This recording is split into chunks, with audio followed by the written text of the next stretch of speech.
নান্দনা পাহাড়ের পাদদেশে রয়েছে দুটি প্রাচীন শিলা, আর সেই প্রাচীন শিলায় বিরাজ করছেন বাবা পাহাড়নাথ। তো এই পাহাড়নাথের বিষয়ে কিছু অজানা কাহিনী শুনে নেব এখানকার সেবায়েতের কাছ থেকে। চলে এসেছি ঝাড়খণ্ডের দুমকা জেলার নান্দনা পাহাড়ে। এই পাহাড়ের নিচে রয়েছে দুটি দেবস্থান, এক জগদ্ধাত্রী, দুই পাহাড়নাথ। এখন রয়েছি ঝাড়খণ্ডের দুমকা জেলার রানেশ্বরের কাছে আমজোড়া ব্রিজে। চলেছি ঝাড়খণ্ডের একটি পাহাড়ি মেলায়। সেখানে জগদ্ধাত্রী পুজো উপলক্ষে এই মেলাটি হচ্ছে। জগদ্ধাত্রী ছাড়াও রয়েছে এখানে এক পাহাড়ি দেবতা পাহাড়নাথ। তো সেই চিত্র তুলে ধরবো আজকের ব্লগে, চলুন। রয়েছি সিউড়ি দুমকা রোডের মাঝখানে। রানেশ্বর থেকে পূর্ব দিকে সুকজোড়া তকিপুর পেরিয়ে এই মোড়টি, এবং এই পূর্ব ধারে চরিচা বৈদ্যনাথপুর বর্ডার পেরিয়ে এই মোড়টি পাবেন। এই মোড়টি থেকে উত্তরে চলে গেলে পাবো নান্দনা পাহাড়। আর এই নান্দনা পাহাড়ে জগদ্ধাত্রী পুজো উপলক্ষে হচ্ছে মেলা। জগদ্ধাত্রী ছাড়াও এই পাহাড়ের নিচে রয়েছে আদি দেবতা পাহাড়নাথ। তো দেখাবো সেখানকার চিত্রটা, চলুন। তো মেন রোড থেকে উত্তর দিকে একটি ছোট রাস্তা কেটে গেছে। এই রাস্তার উপর দিয়ে গেলে পাওয়া যাবে দুটি সাঁওতাল পাড়া। দুটি সাঁওতাল পাড়া পেরিয়ে একেবারে নান্না পাহাড়ের কাছে আসতেই দেখতে পেলাম আদিবাসী মহিলারা মেলার উদ্দেশ্যে রওনা দিয়েছে। এদের বৈশিষ্ট্য হলো কোথাও গেলে এরা লাইন দিয়ে এভাবে যায়। তো খুব আকর্ষণীয় এই দৃশ্যটি দেখলাম। পাহাড়ের কাছাকাছি আসতেই দেখতে পেলাম একটা ফুটবল টুর্নামেন্ট চলছে। তো তাদের কাছে কথা বলে জানতে পারলাম যে এই খেলাটি 3 দিন ধরে চলছে। রয়েছে প্রথম পুরস্কার 60,000 টাকা এবং দ্বিতীয় পুরস্কার 50,000 টাকা। আজকে তার ফাইনাল খেলা। তো এই খেলা উপলক্ষেও ছোট ছোট কয়েকটি দোকান বসেছে, কিন্তু আজকে এই নান্দনা পাহাড়ের এই জগদ্ধাত্রী পুজো উপলক্ষে বসেছে আরেকটি বিশাল মেলা। তো এই খেলার গ্রাউন্ড থেকে বেরিয়ে চলে গেলাম একেবারে সেই পাহাড়ের পাদদেশে মা জগদ্ধাত্রী এবং পাহাড়নাথের মন্দিরের সামনে। অনেকটা পথ পেরিয়ে চলে এসেছি নান্দনা পাহাড়ের নিচে। তো নান্দনা পাহাড়ে জগদ্ধাত্রী পুজো উপলক্ষে বসেছে 3 দিনের মেলা। এই জগদ্ধাত্রী পুজোর আরেকটা বিশেষত্ব হলো জগদ্ধাত্রী পুজোর দিনেই আরেকটি দেবতার পুজো হয়, বাবা পাহাড়নাথের। তো নান্দনা পাহাড়ের নিচে যে পাহাড়নাথ অধিষ্ঠান করছেন, সেই পাহাড়নাথ এবং মা জগদ্ধাত্রী বিষয়ে জানার চেষ্টা করব এবং ঘুরে দেখাবো সেই নান্দনা পাহাড়ের নিচে গ্রামীণ মেলার চিত্র। সেই প্রাচীন যুগ থেকেই মানুষ যখন বন জঙ্গল পাহাড় বা গুহায় বাস করত, তখন প্রাকৃতিক দুর্যোগ দেখে ভয় পেত। এইভাবেই শুরু হয় প্রকৃতি পুজো। গাছ নদী পাহাড় পর্বতকে মানুষ দেবতা মনে করে পুজো পাঠ শুরু করে।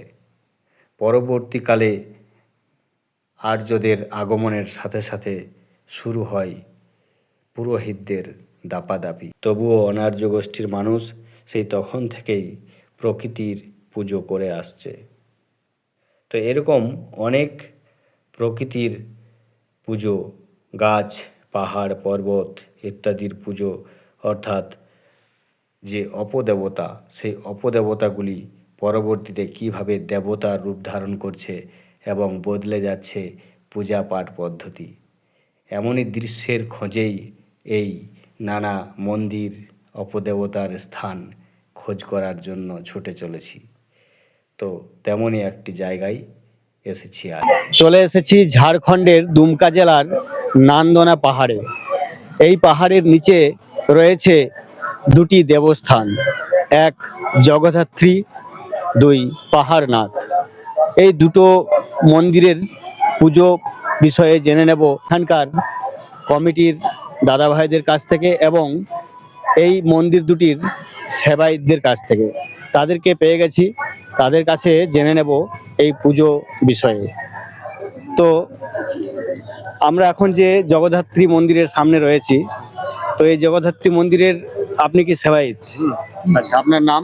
আমার নাম হচ্ছে নীলকমল রাউত, নীলকমল রাও। গ্রাম হচ্ছে নান্দনা, বুঝলেন। তো আপনি কতদিন থেকে এই পুজো? আমরা এই আমাদের হইলো মানে 10 বছর তখন চালাচ্ছি, কিন্তু পরম্পরা হতেই আমাদের চলে আসছে, বাপ দাদু হতে, বুঝলেন। পূজাটা আপনার বাবা? হ্যাঁ সব আপনার হয়েছে, দাদু? হ্যাঁ সব পূজা করে আসছে আমাদের। কত বছরের পুরনো এই জগদ্ধাত্রী? এই যত তো পরম্পরা হতে চলে আসছে, কত বছর যে হবে তার কারণ আমরা বলতে পারবো না। 100 বছর। হ্যাঁ 100 বছর আগে। তো এই জগদ্ধাত্রী এই- মন্দির হ্যাঁ যখন প্রতিষ্ঠা হয়নি তখন কি খোলা আকাশের নিচে? না না, তখন পাহাড়ের ওপরে হতো, বুঝলেন। আচ্ছা, ওই যে পাহাড়ের ওপরে, তো ওই আমাদের নামতে চাপতে কষ্ট, বুঝলেন। তার জন্য ওকে আমাদেরকে নিচে নামা ছিল, আগে এইখানেও ছিল, আচ্ছা। বুঝলেন, এই যে ওই ফাঁকাটাতে। হ্যাঁ বুঝলেন। তো দেখছেন এখানে রয়েছে একটি শাল বৃক্ষ। তো এই শাল বৃক্ষের নিচেই জগদ্ধাত্রী মায়ের পুজো হয়ে আসছিল দীর্ঘদিন ধরে, প্রায় 100 বছরেরও বেশি। তো যারা এই পুজোর সেবায়িত তার বংশধরেরা রয়েছেন। তো এই শাল গাছের নিচেও এখনো পুজো হয়, তবে পাশে 2021 সালে এই মন্দিরটি নির্মিত হয়েছে এবং তখন থেকে এই মন্দিরে মা জগদ্ধাত্রীর পুজো হয়ে আসছে। কমিটির আমি আচ্ছা কমিটির তরফ থেকে মেলা পরিচালনা করছি। আচ্ছা, আপনার নাম? আমার নাম গুরুদয়াল মন্ডল, আচ্ছা গ্রাম নান্দনাই আমার বাড়ি। আচ্ছা, আর এই যে মেলা আপনি জগদ্ধাত্রী মন্দির 21 সালে। 2021-এ প্রতিষ্ঠা হয়েছে। আচ্ছা। তার আগে এই শাল বৃক্ষের নিচে এখানে আমরা এই করে প্যান্ডেল করে হুম। পূজা করতাম। এমন কোন ঘটনা আছে জগদ্ধাত্রী মায়ের পুজোকে কেন্দ্র করে যে মানুষ এখানে- যার জন্য ভক্তি করে এখনো? মানুষ এখান থেকে বহু দূর দূর থেকে মানুষ আসে এখানে, আচ্ছা, এই পাহাড়নাথ এবং জগদ্ধাত্রীর থেকে। তো সবারই কাজ সফল এখানে হয়েছে, মনস্কামনা পূরণ হয়। মনস্কামনা পূরণ হয়েছে। আচ্ছা, মানে বহু লোককে যদি কারো এখান থেকে কেন ছেলে বাইরে পড়ছে, প্লাস ওর চাকরি হয়েছে, তো এখানে সবকিছু আচ্ছা, ই করেছে, মনস্কামনা পুরা হয়েছে। আচ্ছা। আর এখনো ওইভাবে আরো হয়ে যাচ্ছে। এই মা জগদ্ধাত্রীর পুজোটা প্রতিদিন হয় না সপ্তাহে? না কোনো না নির্দিষ্ট না, দিন? সপ্তাহে না, এই বছরে নবমীর দিনে পূজা হয়। আচ্ছা, আর এমনি অন্যান্য দিন? অন্য দিন এমনি আসে, শনিবার মঙ্গলবার এসে মঙ্গলবার। জল ফুল দেওয়া হয়। আচ্ছা, আর নবমী পূজা হয়, আর নবমী, দশমী, একাদশী, দ্বাদশীর দিনে বিসর্জন করি। আচ্ছা, আর 3 দিন নবমী থেকে মেলা বসে যায়, আচ্ছা। লেকিন দশমী, একাদশী, পঞ্চরস গান হয়। দশমী আর একাদশী পঞ্চরস গান হয়। এটা কি প্রথম থেকে? প্রথম থেকে এটা চলে আসছে। আচ্ছা। এই চাঁদা টাদা আদায় করে চাঁদা আদায় করে প্লাস গ্রামীণ গ্রামের পঞ্চায়েত সবাই সব মিলে তো এই পূজাটার যে ব্যয়ভার মানে খরচ চাঁদা করে হয়? চাঁদা প্লাস এই মেলা থেকে আমাদের হয়ে যায়। তো কোন কোন গ্রামের মানুষ সেখানে চাঁদা? আমাদের পঞ্চায়েতে পার্য পঞ্চায়েত এবং আশেপাশে সুবজোড়া পঞ্চায়েত, রানীশ্বর, আমাদের যেখানে যাই আমাদেরকে সবাই দেয়? সবাই দেয়, আচ্ছা, সবাই দেয় আমাদেরকে চাঁদা। তো অতীতে দেখেছি যে এই নান্দনা পাহাড়ের নিচে বহু সিনেমার শুটিং হয়েছে। হ্যাঁ, হ্যাঁ, হিন্দি থেকে বাংলা, এমনকি বাংলা সিরিয়াল। তো এখানে তারা খবরটা কিভাবে পায় যে এখানে একটা ছোট্ট পাহাড়, আশেপাশে তো অনেক পাহাড় আছে, তো এই ছোট্ট এই পাহাড়ে? জায়গাটা মানে পাহাড়টা শুটিং এর জন্য সব জায়গা চয়েস করে আসতো, ঘুরে আসতো, লেকিন এটাও চয়েস করছিল ওনারা। আচ্ছা, নিশ্চয়ই এখানে কিছু ভালো বুঝেছিল, আচ্ছা। এই জন্য এখানে চয়েস করছিল না, এখানে শুটিং হচ্ছিল। এবারে ওটা তো আমরা বলতে এটা পারি হতে না। পারে যে মা জগদ্ধাত্রী বা হ্যাঁ, মা পাহাড়নাথের পাহাড়নাথের কৃপাতেই, কৃপাতে একবারে অনেক জায়গা ঘুরে আসছিল, লাস্টে এখানেই জায়গাটা চয়েস হচ্ছিল আমাদের, আচ্ছা। এখানে শুটিং হচ্ছিল। তো এবার জেনে নেব যে জগদ্ধাত্রী মন্দিরের পাশেই রয়েছে প্রাচীন সেই পাহাড়নাথ মন্দির। তো পাহাড়নাথ বিষয়ে জানবো তার এই মন্দিরের পূজারী সর্বেশ্বর রাউতের কাছ থেকে। আমার নাম হচ্ছে সর্বেশ্বর রাউত। আমার বাবা দাদু সব পুজো করে আসছে, ওরা মারা গেছেন, এখন ওদের পরিবর্তে এখন আমি পুজো করি। শনিবার মঙ্গলবার আচ্ছা, পুজো করে আমি। আর অনেক দূর দূর থেকে ভক্তরা আসে? ভক্তরা আসে, আচ্ছা। আমি পুজো করে দিই, ওদের ফলাফল সফল হয়, আচ্ছা। তার জন্য লোকজন আসে। এই জগদ্ধাত্রী পুজোর দিনে কি পাহাড়নাথের পুজো হয় না? শনিবার মঙ্গলবার, শনিবার অন্যান্য মঙ্গলবার বছরের কোনো আর আজকে হলো আজকে হ্যাঁ পুজো আখ্যানেশ্বর হয় পুজো? এখানে আরো খুব জোর হয়। আর আমি পুজো করে সব করি, মেন পূজারি আমি। আচ্ছা। আমি তো একটা প্রশ্ন, যে পাহাড়নাথ, পাহাড়নাথ আসলে কি, মানে দেবতা, কোন দেবতা? এটা পাহাড়নাথ হচ্ছে আমাদের আগেকার না বাবা শিবের মতো আচ্ছা। বাবা শিবের মতো একটা আছে। তো আপনারা জানেন বাবা চুটোনাথের কথা, ওই একই রকম এই পাহাড়ের শিখরে ছিলেন পাহাড়নাথ। তো জানার চেষ্টা করব এই পাহাড়নাথের কোনো অজানা কথা রয়েছে কিনা।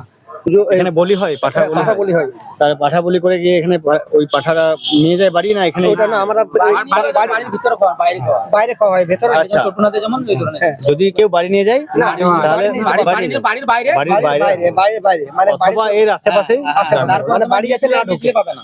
আচ্ছা। প্রসাদ যেতে বাড়ি না ঢুকে। এখানে একটা বিশেষত্ব রয়েছে, ছাগল পাঁঠা বা মোরগ এসব বলি দেওয়ার পর সেই প্রসাদ গ্রহণ করেন একমাত্র পুরুষেরাই, কোনো মহিলা সেই প্রসাদ গ্রহণ করতে পারেন না। এরকম করে খোঁজার চেষ্টা করব আর কি কি বিশেষত্ব রয়েছে এই মন্দিরের বা এই পুজোর।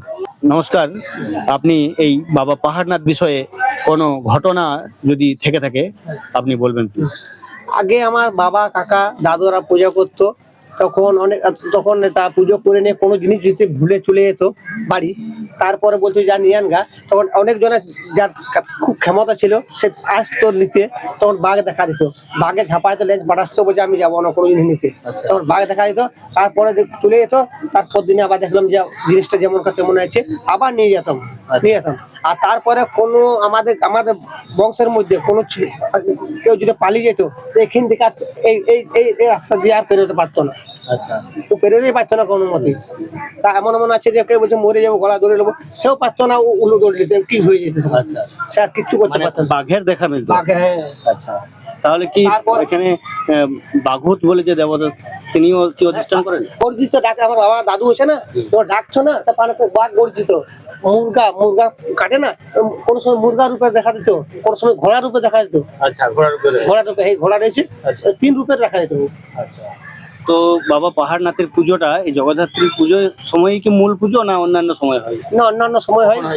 সেটা হয় একটা আষাঢ় মাসে, আষাঢ়িতে আচ্ছা। একটা, আর একটা হচ্ছে যে হারা বোম সংক্রান্তি। সংক্রান্তি, ও 2 নম্বর পরের দিন, আখানের দিনে কি? একখানা দিন। আচ্ছা। আর তারপর আর এই 9 দিনকার চাঁদে আচ্ছা, বছরে তার মানে 3 বার পূজিত হয়। পুজো হয় খুব জোর। আচ্ছা। এইটা। আর তারপর নিত্য দিন পুজো হয় না, মানে শনিবার মঙ্গলবার, প্রতিদিন শনিবার মঙ্গলবার। ভিউয়ার্স, আমার ব্লগ ভিডিওগুলির মধ্যে একটা পার্ট হচ্ছে বিভিন্ন দেবদেবী, দেবতা, অপদেবতার ব্লগ। তো এই ব্লগগুলির মধ্য দিয়ে উঠে আসবে প্রাচীন সমাজ ব্যবস্থা কেমন ছিল, কিভাবে মানুষ প্রকৃতির ওপর নির্ভর করে বেঁচে থাকতে থাকতে দৈব শক্তির ওপর আস্থাশীল হয়ে পূজা পাঠ শুরু করে, এবং সেই পূজা পাঠ শুরু করার কারণ কী ছিল, কেনই বা তারা নির্ভরশীল হয়ে পড়েছিল সেই সব দেবদেবীদের ওপর, যা আজও বহমান। তো সেই সমস্ত চিত্র বা তথ্য উঠে আসবে এই ভিডিওগুলিতে, যা ইতিহাসের দলিল। তো এই ছিল আজকের ব্লগ। ভালো লাগলে লাইক করবেন, শেয়ার করবেন। অনেক অনেক ধন্যবাদ সকলকে।